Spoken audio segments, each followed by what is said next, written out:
Hello students, welcome to Uprise. Operation research की जो series चल रही थी उसमें ट्रांसपोर्टेशन प्रॉब्लम में ये हमने थर्ड प्रॉब्लम ली है। थर्ड मेथड यूज़ कर रहे हैं initial BFS basic feasible solution निकालने के लिए। अब जो हम आपको जो मेथड बता रहे हैं वो है वोगल्स अप्रॉक्सीमेशन मेथड, पेनल्टी मेथड इसे बोलते हैं क्योंकि इसमें पेनल्टी निकालते हैं।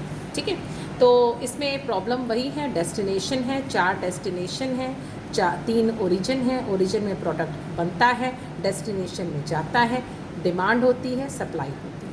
ठीक है, प्रॉब्लम ये है। प्रॉब्लम सबसे पहले तो चेक करते हैं कि बैलेंस्ड है कि अनबैलेंस्ड है। उसके लिए समेशन ऑफ, अगर इसको हमने ए आई माना है और ये बीजे है तो समेशन ऑफ ए आई कितना है, ऐड किया 34 और बीजे को ऐड किया 34।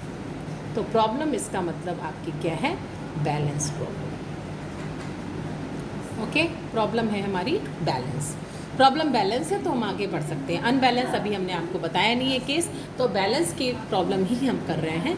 तो इसमें सबसे पहले हमको क्या निकालना है, पेनल्टी निकालनी है। पेनल्टी क्या होती है, पेनल्टी आपकी डिफरेंस ऑफ 2 मिनिमम। हर रो में, हर कॉलम में आपको पेनल्टी निकालनी है।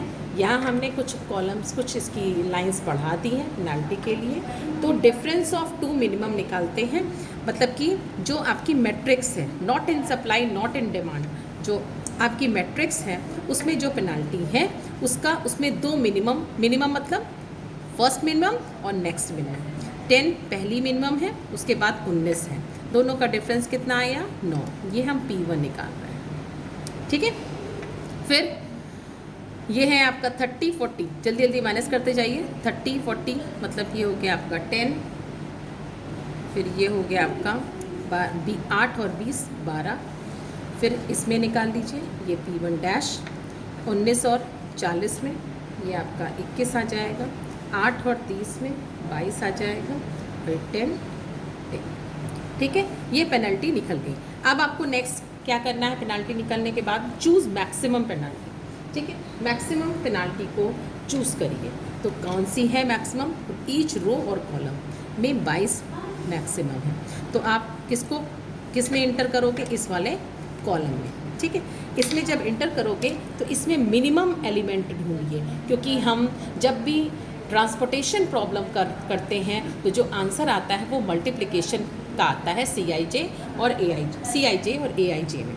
तो मल्टीप्लिकेशन को मिनिमम बनाने के लिए एंट्रीज भी मिनिमम होनी चाहिए। तो उसके लिए हम यहाँ पे मिनिमम एलिमेंट सेलेक्ट करेंगे जो कि 8 है। यहाँ मैंने लिखा है मैक्सिमम के बाद में चूज़ करिए minimum element in choose in row और कॉलम। तो हमने कॉलम चूज़ किया था, इसमें 8 मिनिमम है।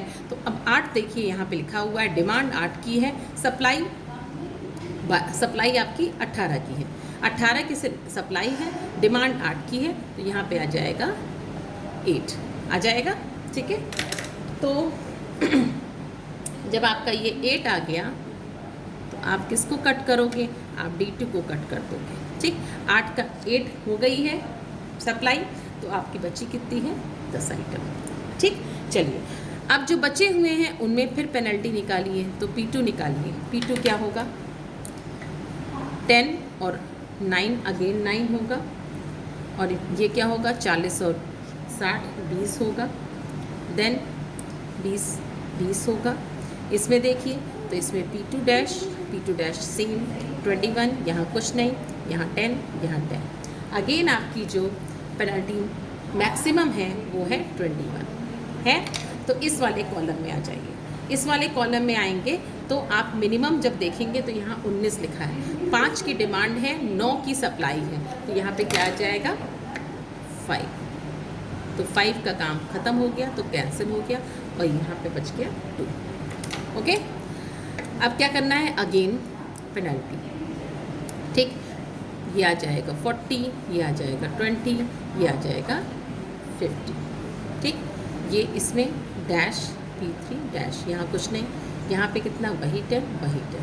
फिर मैक्सिमम देखा तो मैक्सिमम देखिए पेनल्टी में 50 है, 50 को सेलेक्ट कर लिया, और जब 50 को सेलेक्ट करा हमने तो इस वाले रो में 70 और 20, इसमें मिनिमम कितना, 20। 14 की डिमांड है, 10 की सप्लाई है, तो 10 से ज़्यादा नहीं दे सकते, इसको काट के 4 कर दो और ये कट गया आपका, ये कंप्लीट हो गया, इसको कट कर दीजिए, कर दिया। अब बचे ये 4 एलिमेंट, अगेन पेनल्टी निकाला 40 20, यहाँ कुछ नहीं, ठीक, P4 डैश, यहाँ कुछ नहीं, यहाँ कुछ नहीं, यहाँ कितना 10, यहाँ कितना 50। अगेन आपकी देखिए जो पेनल्टी मैक्सिमम आ रही है वो आ रही है 50, आ रही है 50 के अंदर यहाँ पे आई है 10 और 60 में 10 लेंगे, 10 लेंगे। 4 की डिमांड है, 2 यहाँ पे है, ठीक, तो यहाँ पे कितना दे सकते हैं आप देंगे यहाँ पे 2, ठीक, 2 दिया तो ये कट गया, 2 हो गया और ये पूरा कट गया और यहाँ पे देखिए तो ये आपका कट डाउन हो जाएगा, हो गया, ठीक। नाउ अब आपके पास में क्या बचा, इसमें डैश, अगेन पेनल्टी देखा, इसमें डैश लग गया, इसमें 20 हो गया, इसमें डैश हो गया, फिर देखा तो पेनल्टी निकाला तो ये हो गया आपका डैश डैश डैश और ये यहाँ पे 40 और ये 60। अब तो ईज़िली आप देख सकते हैं कि यहाँ पे आपका आप सेलेक्ट इसको करोगे, मिनिमम है तो मिनिमम में देखिए यहाँ पे 7 है डिमांड, इन 2 एलिमेंट में बचे हैं सर, सिर्फ 2 एलिमेंट बचे हैं तो ऑब्वियस सी बात है यहाँ 7 देना पड़ेगा, तो ये कटेगा।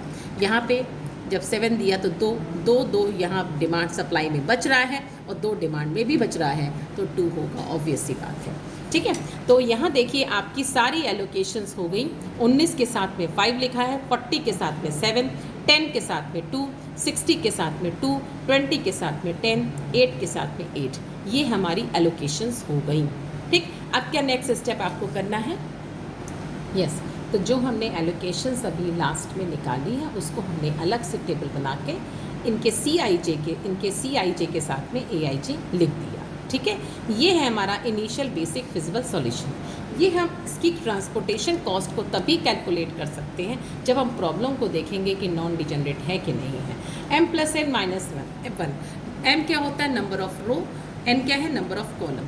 तो यहाँ पे देखिए रो है हमारी 3, कॉलम है 4, ये आएगा 6, जो कि किसके बराबर है, नंबर ऑफ एलोकेशंस के। You can count 1 2 3 4 5 6। अगर नंबर ऑफ एलोकेशंस के बराबर आता है तो problem is non degenerate. Okay, problem non degenerate है। ट्रांसपोर्टेशन कॉस्ट क्या होती है, समेशन AIJ इंटू CIJ, जो कि क्या होगा A11 इंटू C11, फिर A14 into C14 plus A second row का third column C23 plus second row का fourth column, okay, plus third row 32 और C32। CIJ एलोकेशंस होती हैं और ये आपकी क्वांटिटी है 8, ठीक। थर्ड रो का फोर्थ C3, इनको 19 into 5, 10 into 2, 40 into 7, 60 into 2 plus 8 into 8 plus 20 into 10 और दिस इज योर कैलकुलेशन 779। तो ये देखिए 779 आ गया। ये हमारी ट्रांसपोर्टेशन कॉस्ट आ रही है बाय वैम, वोगल्स अप्रॉक्सीमेशन मेथड।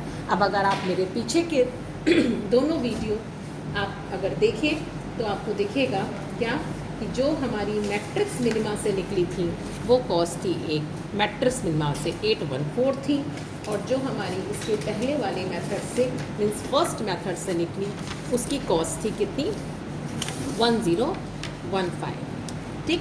तो आप ध्यान दीजिए सबसे कम जो आ रही है नॉर्थ वेस्ट कॉर्नर से आई थी 1015, मैट्रिक्स मिनिमा से आई 814 और वोगल्स अप्रॉक्सीमेशन से आई 779। तो सबसे कम जो लीस्ट होती है उसको ही ऑप्टिमम माना जाता है, इसलिए वैम को वोगल्स अप्रॉक्सीमेशन मेथड को बेस्ट माना जाता है। ओके, थैंक यू, मिलते हैं आगे के लेक्चर्स में।